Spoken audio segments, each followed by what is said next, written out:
Você quer sair da vida do narcisista, mas o narcisista não vai permitir você sair da vida dele assim tão fácil.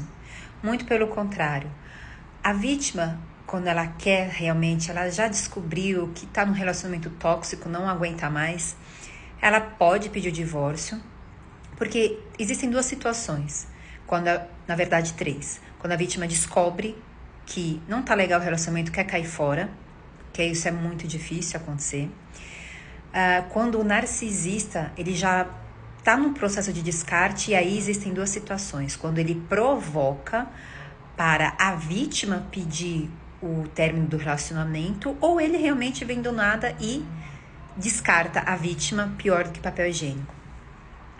E muitas das vezes a gente acha que quando terminou o relacionamento, nós realmente nos livramos do narcisista e finalmente vamos ter a nossa vida, a nossa dignidade de volta. Só que além do processo ser muito demorado, muito moroso, não estou falando do processo judicial, mas estou falando do processo psicológico de nós vítimas. Muitas das vezes, por exemplo, eu não sabia que eu era vítima de relacionamento com narcisista. Então, foi um processo, foi um luto grande, até o momento que eu descobri. Quando eu descobri o que é o narcisismo e que realmente eu era vítima de relacionamento com narcisista, eu comecei a me questionar. E a primeira coisa que acontece é a negação. Nós não queremos acreditar que nós fomos usadas por tanto tempo. E às vezes a gente acha, não, eu não fui usada. Eu estava num relacionamento porque no início foi bom. Sim, num relacionamento com narcisista não é 100% ruim. Principalmente no início, na fase do love bombing, todo relacionamento com narcisista é bom. E é aqui que a gente se engana. Porque a gente pensa que nós fomos amados, que nós somos queridos, pelo menos por algum tempo na nossa vida, daquele relacionamento. Tem gente que não viveu 1 ano, 2, 5, 10, mas às vezes é uma vida, são 20 anos, 20 e poucos anos.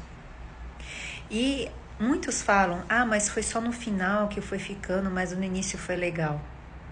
É que no início ele precisava de você, da mesma forma que eu também fui usada. Precisava que eu fosse a advogada dos processos, precisava de mim como advogada. E às vezes ele precisa de você para ele se aparecer. Às vezes ele precisa de você para ter uma empregada doméstica em casa. E às vezes é tudo junto e misturado.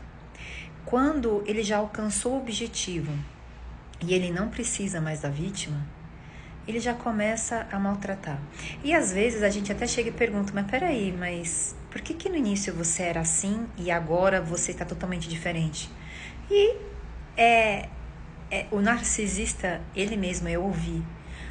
É porque no início eu precisava te conquistar, agora eu não preciso mais te conquistar, então agora... Só que o casamento é uma conquista diária, não é apenas um momento e depois casou, depois de algum tempo e acabou. Não, é no dia a dia.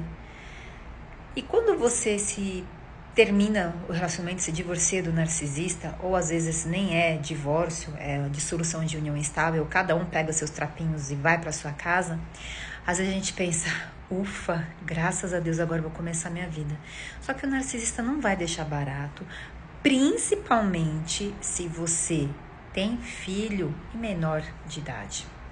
Ele vai usar sim os seus filhos contra você, diversas formas, te induzir a você praticar alienação parental e depois ele pedir na justiça a guarda da criança. Então sempre esteja muito atenta com o narcisista, com todos os passos que ele possa fazer. Como eu já disse em vários outros vídeos, é direito da mãe em saber aonde o pai está levando, independentemente da modalidade de guarda. Se a guarda for compartilhada, pior ainda.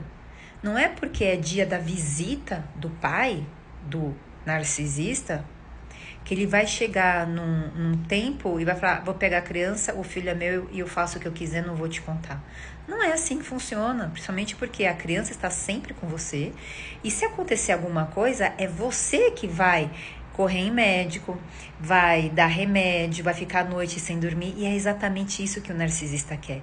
Ele quer levar para a criança, depois ela ficar doente ou ter alguma coisa que possa prejudicar, ou até mesmo provocando brigas, batendo, ser agressivo, ser violento com a criança. E aí depois tem gente que fala: ah, mas você não pode influenciar muito porque é pai, porque ele está exercendo o pátrio poder. Se você é contra a violência, isso é uma coisa sua, mas o narcisista, ele tem direito porque ele é pai.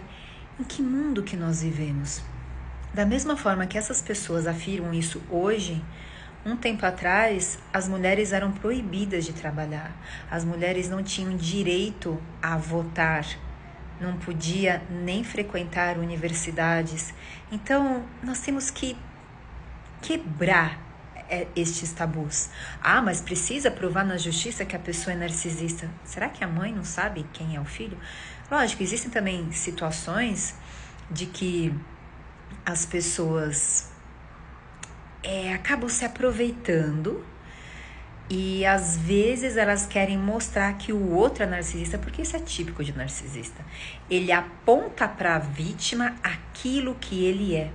Então, se ele, que é o narcisista, ele vai falar para a vítima que é ela que é narcisista, que é ela que maltrata, ela que é uma péssima mãe, que ela não sabe cuidar do filho. E, infelizmente, está uns montes de casos de mães que acabam perdendo a guarda por causa disso. E teve uma mãe que me procurou aqui no canal e me fez a pergunta: o narcisista, ele não quer me dar a guarda, ele quer a guarda compartilhada. É lógico. Você acha que o narcisista vai querer te dar de mão beijada a guarda? E o suprimento dele? E o poder de te manter manipulado sempre no domínio dele? Você acha que realmente ele vai querer te dar de mão beijada? Claro que não. Ele vai fazer de tudo. Primeiro vai falar que vai ser um pai super presente, que vai te ajudar, para você concordar com a guarda compartilhada. Depois que for estabelecida a guarda compartilhada, para você depois pedir a unilateral, é um UPA, é uma dificuldade tão grande que você depois tem que provar todos os elementos para poder justificar que seria melhor a criança ficar com você, a guarda ser sua. E não é uma tarefa fácil. Infelizmente, nós ainda vivemos numa sociedade machista. Os judiciários, promotores, todas as pessoas que são operadores de direito, da onde que elas advêm? Elas não vêm de um planeta chamado justiça, ou nenhum deles são espíritos de luz que vieram aqui apenas para fazer a justiça. Não. Todos nós estamos no mesmo planeta de provas e expiações, todos nós somos espíritos ainda primitivos, e que tem muito ainda que progredir. E da mesma forma como nós, essa sociedade, os operadores do direito vêm dessa sociedade. Então não tem como vir Jesus, que seria uma bênção, e ele ser o juiz, o promotor, o desembargador, e por aí vai na justiça. Então, nós temos que lutar para o que é melhor para a criança, porque muitas vezes o narcisista, ele mascara essa realidade da justiça para poder tirar e punir a mãe. Qual que é a maior punição da mãe? É tirar o seu filho de perto. E, infelizmente, os narcisistas estão fazendo isso e as mães ficam desesperadas. E muitas vezes depois as crianças acabam sofrendo traumas porque o narcisista é um lobo em pele de cordeiro. Ele vai traumatizar a criança e depois para a mãe conseguir tirar esse trauma da criança, realmente não consegue. E isso se o pai não criar já um próprio narcisista, porque o transtorno de personalidade narcisista ocorre na infância até a adolescência. E depois para reverter esse caso é muito difícil. E nós mães ficamos extremamente preocupadas com os nossos filhos, principalmente porque a gente já sabe com quem conviveu. E tudo a justiça tem que provar, tudo tem que provar. Só que tem muitas vezes as mães, elas têm medo de pegar um celular, de gravar, de ter prova. E aí depois, quando precisa, não tem nenhuma prova. E aí a vida do seu filho perdeu. Espero que eu tenha te ajudado. Curta e compartilhe o máximo possível para podermos alcançar e ajudar mais pessoas. Siga-me e ajudando nas principais redes sociais. Fique com Deus.